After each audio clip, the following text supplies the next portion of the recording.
Hi everyone, welcome to the Highlights from Ukraine podcast, your daily audio summary of the latest news reported in the Ukrainian media. My name is Artem, and here is the news. 935 days less the Russian invasion of Ukraine. According to Reuters, Ukraine initially asked the United States to let it use long-range ATACMS missiles to hit Russian airfields. But now potential targets for Ukraine's long-range strikes include Russian military command centers, fuel and weapons depots, and troop concentrations, reports European Pravda. In addition to the US-supplied ATACMS, Kyiv wants to strike Russia from afar using UK-provided Storm Shadow missiles and the French Scalp missiles, which are virtually equivalent to the Storm Shadows. Although the UK is expected to seek US approval before lifting the restrictions on Storm Shadow missiles, a French diplomatic source said Paris does not need Washington's permission for Ukraine to use French missiles. Some US officials are deeply skeptical that giving Ukraine permission will have a significant impact on Kyiv's fight against Russia. US officials noted that Ukraine already has the capability to strike targets in Russia using drones. The US long-range ATACMS missiles could enhance this capability, but they are too expensive and limited in number to change the dynamic. British Prime Minister Keir Starmer said yesterday that a final decision on the use of Storm Shadow missiles to strike deep into Russian territory has not yet been made, but hinted that further developments are possible, reports European Pravda.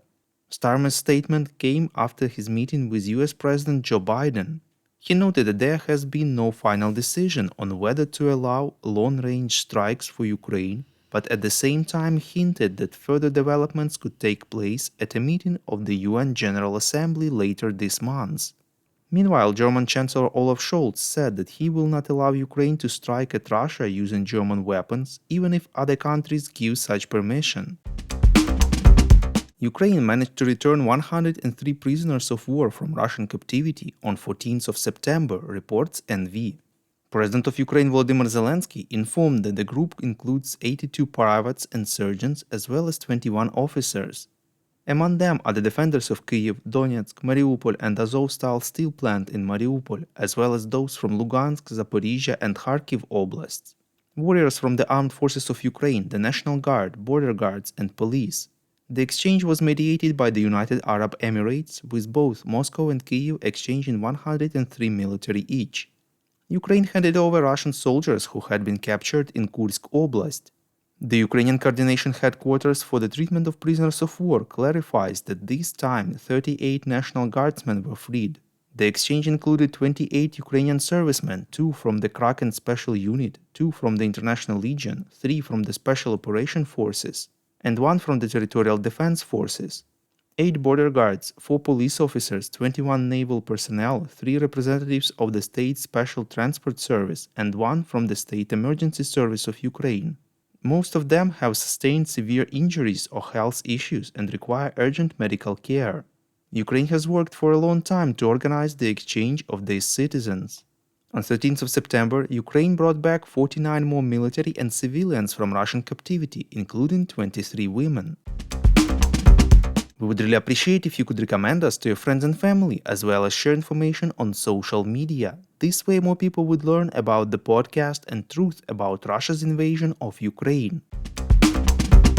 Kirill Budanov, head of Ukraine's defense intelligence, believes that Russia wants to win the war against Ukraine by the end of 2025 or early 2026, reports Interfax Ukraine.